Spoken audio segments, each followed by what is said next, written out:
Cycling and scooters. Now e-cycles and e-scooters are here, and we have Greg Sparrow from Vintage Iron Cycles with us, shedding some light on some of the new trends happening in Saskatoon and Western Canada. Greg, thanks for coming down. Thanks for having me, Randy. I want to talk about just that industry and how you started. It's growing leaps and bounds, and legislation is obviously changing to accommodate them. Mm-hmm.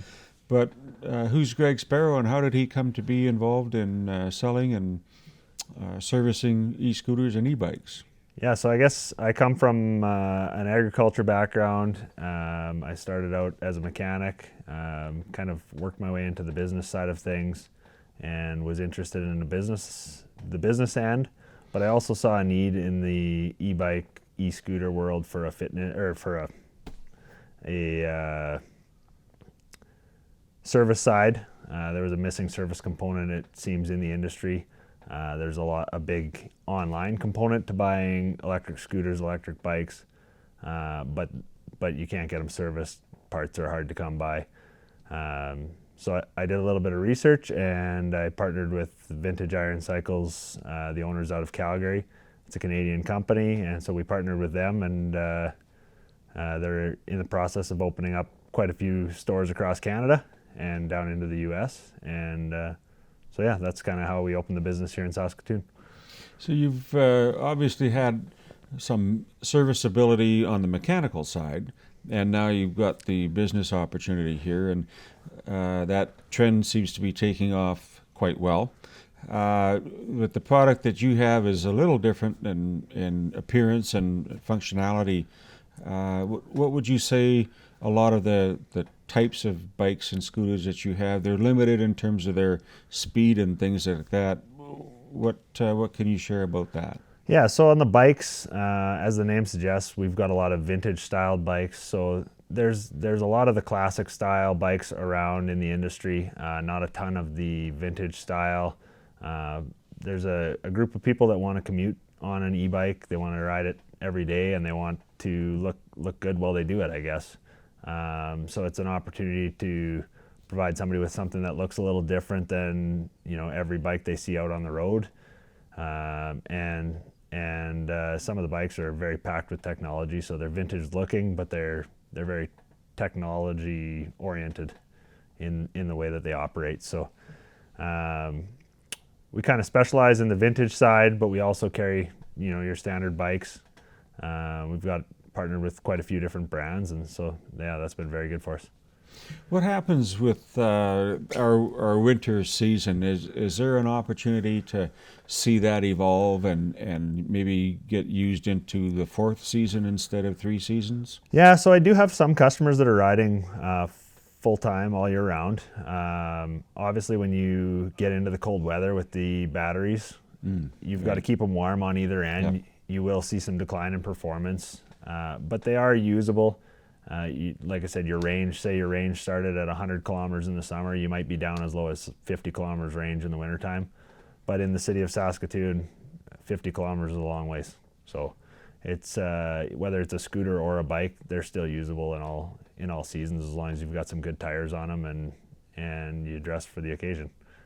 What happens with the ability to transport them? I guess if you're taking a vacation with your kids, do they take up a lot of room, or are they accommodated in other cities as well as they are here? Yeah, so depending on the bike or the scooter, so all of our scooters are foldable, so your handlebars fold down.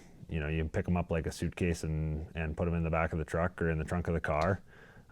We do also carry a line of bikes that is foldable. They'll collapse. Some people even put them in like a Rubbermaid tub, slide them into the box of the truck or underneath the belly of their camper, and away they go. So they are transportable. Most bike trails you can ride them on. The big thing is stay off the sidewalk. Obviously, we don't want pedestrians getting run over by the bikes, but yep. But no, it's been very user friendly and in a lot of different locations. Never thought of that. I guess if you're going camping, 2 or 3 kids, you can put everything together and go through campgrounds in that manner. On a commercial sense, on a business sense, if someone's a truck driver, I think you mentioned that you can take that with you as a long haul trucker and use that for an alternative mode of transportation. Yeah, we've sold quite a few scooters, I guess, to truck drivers where they want to, they park with their B train and they want to run and grab a coffee from Tim Hortons. Sure. Well, they pull their scooter out from under their sleeper and fold it out, ride down to Tim's, grab a coffee, and head back to the truck. It makes other businesses accessible that they couldn't get to with their truck, but they can hop on a scooter and go. Even in the evenings, they're looking for something to do, and they can get out and about instead of sitting in their truck like they do all day.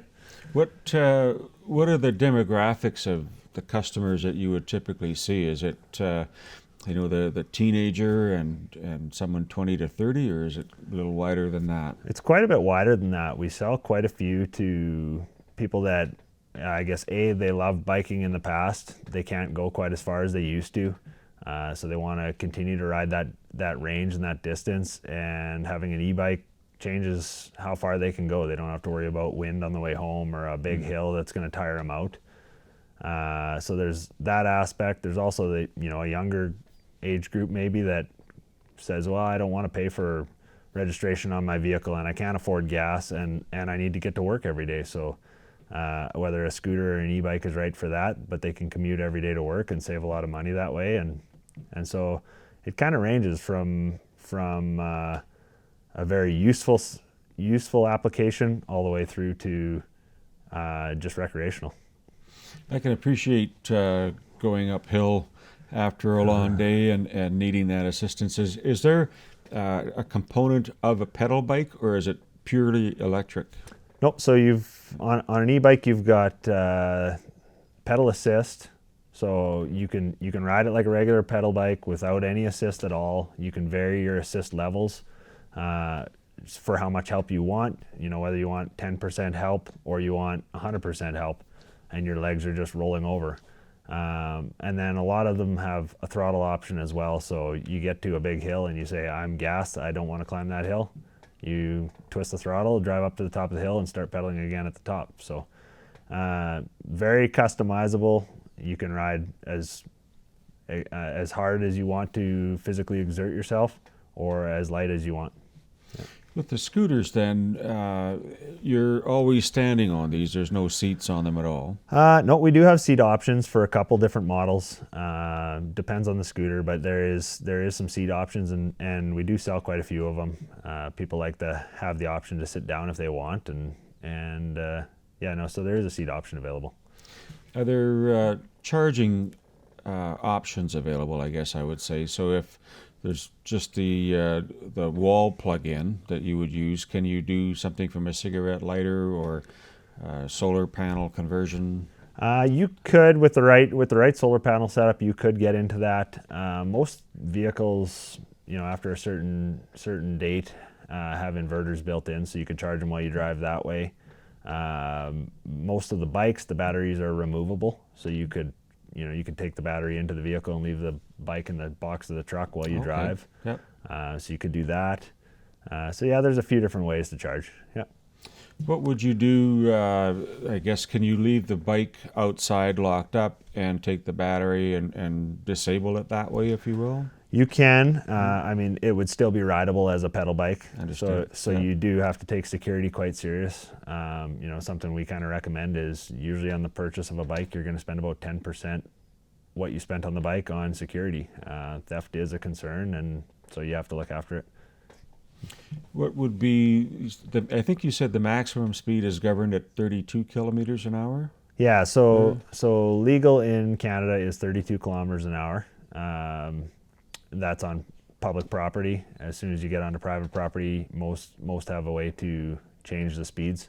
But within city limits, and I would recommend even slowing down below that if you're going to pass a pedestrian on a bike path. When you have sales that you look at, you're not just limited to Saskatoon, obviously. Where would you ship bikes to that people would like what you have as a product? So we are Canada-wide. Most of our product is warehoused in Calgary, Toronto, or Vancouver. So We've got a few different shipping locations. Yeah, and a lot of good shipping options where you can pick up at a local store as well. When you have the ability to ship, your market opens up. What would be the range for scooters and the range of prices for e-bikes? So a scooter starts at about $850 and can go upwards of $3,500, and an e-bike can start at about $1,299 and go all the way up to $10,000-$11,000 depending on the options and the size of the battery. I think that that opens up the realm of possibilities with people that really want to get serious, and like you mentioned, the style of them is quite breathtaking, I find, compared to just a pedal bike that I grew up with. So I'm pleased to see that. What would be the future, do you think, in terms of the next 3, 4, 5 years with the industry? Do you see it catching on and more people getting engaged in that? For sure. We're at a very young stage in the industry, especially in Saskatchewan. It's a little bit colder here. We've got, you mentioned before, the 4th season that we try not to talk about. But down south where they can ride them all the time, it's a major tool in not only exercise but commuting every day, and that's just going to continue to grow here in Canada. So what would people do to get a hold of you and find out more? Is there a website or a phone number they could call you at? Yeah, so we're online at vintageironcycles.com, and that's available anytime. We are located at 122 20th Street West in Saskatoon in Riversdale, and or you can reach us by phone at 639-384-4583.